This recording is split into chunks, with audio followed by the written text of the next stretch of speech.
¿Qué tal, jóvenes? Bienvenidos a este repaso de biología sobre el tema de carbohidratos que Academia NetBright te ofrece para que puedas ampliar tu conocimiento. Cuando hablamos de los glúcidos, hay que saber que son biomoléculas orgánicas ternarias formadas principalmente por la combinación de tres bioelementos diferentes, que son el carbono, el hidrógeno y el oxígeno. Aunque hay algunos glúcidos que son complejos y presentan, por ejemplo, otros bioelementos, como es en el caso de la quitina, que presenta nitrógeno, y el condroitinsulfato, que presenta azufre. También hay que decir que los carbohidratos tienen una importancia biológica. Dentro de sus funciones están, por ejemplo, la función energética. ¿Eso qué quiere decir? Que son moléculas que me van a aportar energía y que van a servir como combustible celular. Por ejemplo, ahí tenemos a la glucosa, importante ya que va a ser fuente de energía tanto para las neuronas como para los eritrocitos. Además, hay que saber que 1 gramo de glucosa me proporciona 4,1 kilocalorías. Dentro de sus otras funciones se encuentra, por ejemplo, la función de reserva. Esto lo vamos a ver, por ejemplo, en el caso de los animales y los seres humanos, que reservan glucógeno, y en las plantas el almidón. Y otra de sus funciones de los carbohidratos es a nivel estructural, que vamos a encontrar ahí a la celulosa, que va a estar en los vegetales, y la quitina, que se va a encontrar en los hongos y en el exoesqueleto de los artrópodos. Hay que recordar que los glúcidos, también conocidos como azúcares o hidratos de carbono o carbohidratos, son solubles en agua, y eso tú lo puedes comprobar cuando, por ejemplo, echas azúcar en tu café. Los glúcidos han sido clasificados en 3 grupos, de acuerdo con el tamaño y la estructura molecular. Tenemos a los monosacáridos, a los oligosacáridos y a los polisacáridos.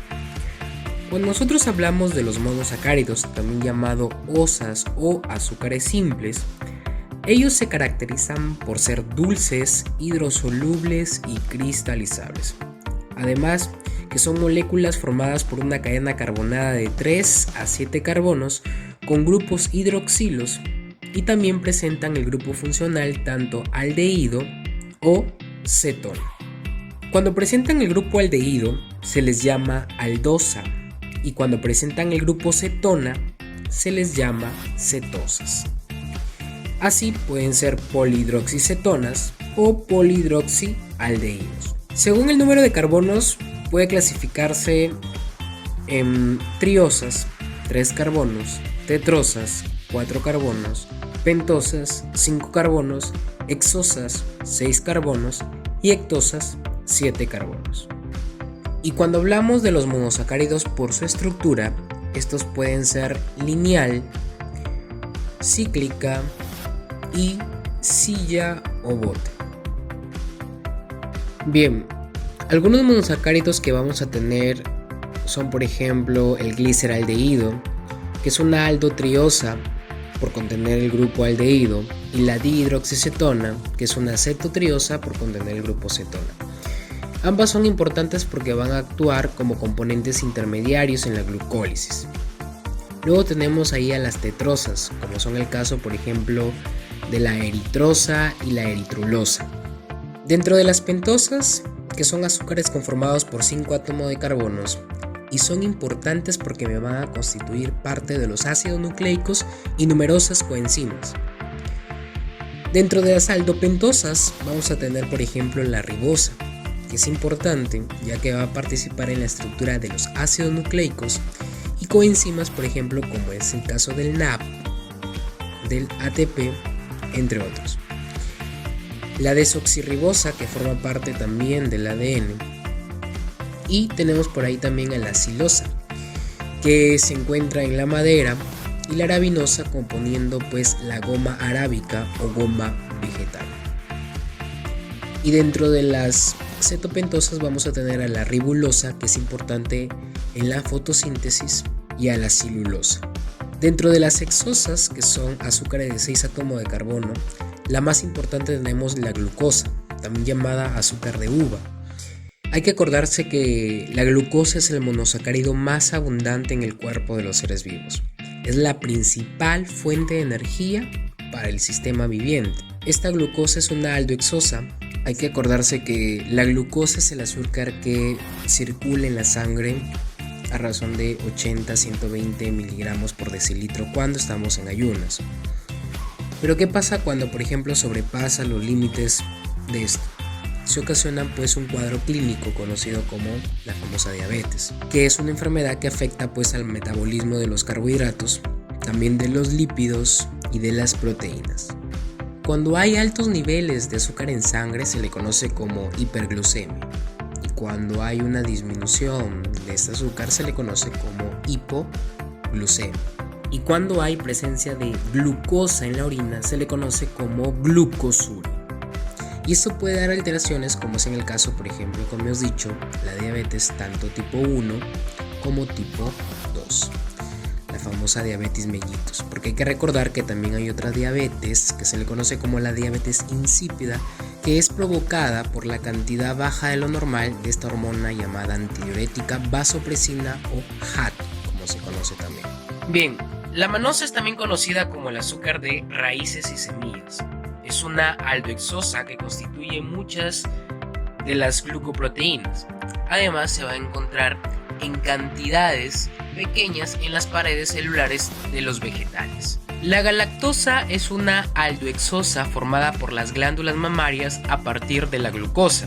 Esta sirve para formar la lactosa de la leche. La fructosa es una cetohexosa, es el monosacárido más dulce y es componente del semen, por lo que le proporciona energía a los espermatozoides. Ahora hablemos acerca de los oligosacáridos. Los oligosacáridos son aquellos azúcares que se forman por la polimerización de pocos monosacáridos, de 2 a 10, los que se unen mediante enlace glucosídico. Este enlace glucosídico puede ser tanto alfa o beta glucosídico.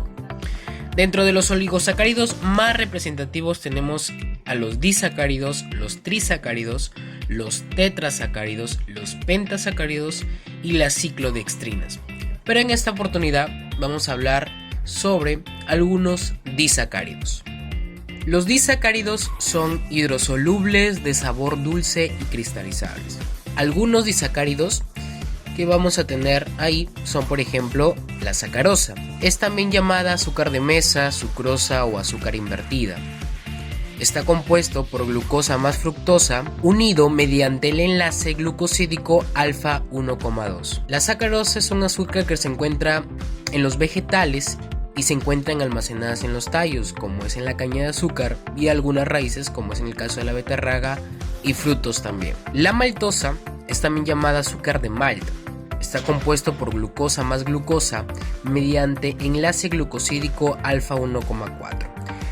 Esta se encuentra presente en la germinación de los cereales, como es en el caso del trigo, la cebada y la avena. Y la lactosa es llamada azúcar de la leche y está compuesta por glucosa más galactosa, unido mediante el enlace glucosídico beta 1,4, y es sintetizada por los mamíferos a nivel de las glándulas mamarias. Y por último, los polisacáridos. Estos están formados por más de 10 monosacáridos unidos por enlace glucosídico. Estos polisacáridos pueden ser clasificados tanto en homopolisacáridos o heteropolisacáridos. ¿Por qué se llaman homopolisacáridos? Porque están formados por el mismo tipo de monosacáridos.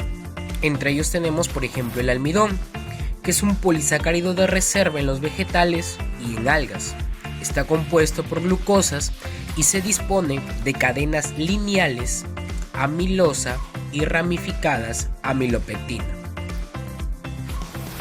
Otro polisacárido de reserva es el glucógeno, que se encuentra en bacterias, hongos y animales, y también hablamos del ser humano, abunda en el hígado y en el músculo. Cuando hablamos de la celulosa, es un polisacárido estructural que se encuentra formando parte de las paredes celulares de vegetales y algas. Y la quitina también es un polisacárido estructural que va a formar parte del exoesqueleto de los insectos, crustáceos, arácnidos y miriápodos. Y también se va a encontrar en las paredes celulares de los hongos. Ahora, ¿cuándo hablamos de los heteropolisacáridos? Cuando están formados por monosacáridos diferentes.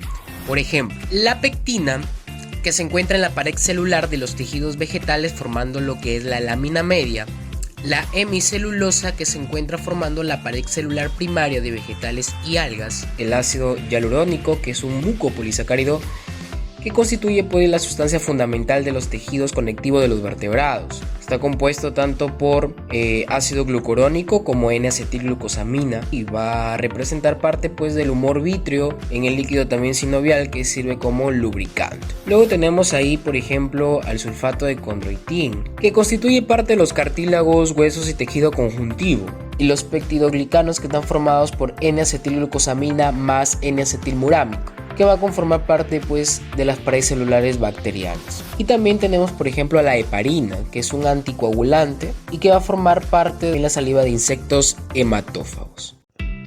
Bien chicos, y eso ha sido todo. Es un pequeño repaso acerca de lo que es carbohidratos en la parte de biología. Espero que les haya gustado, muchas gracias. Así que no te olvides en seguirnos en nuestras redes sociales como Academia NetBrain. Muchas gracias.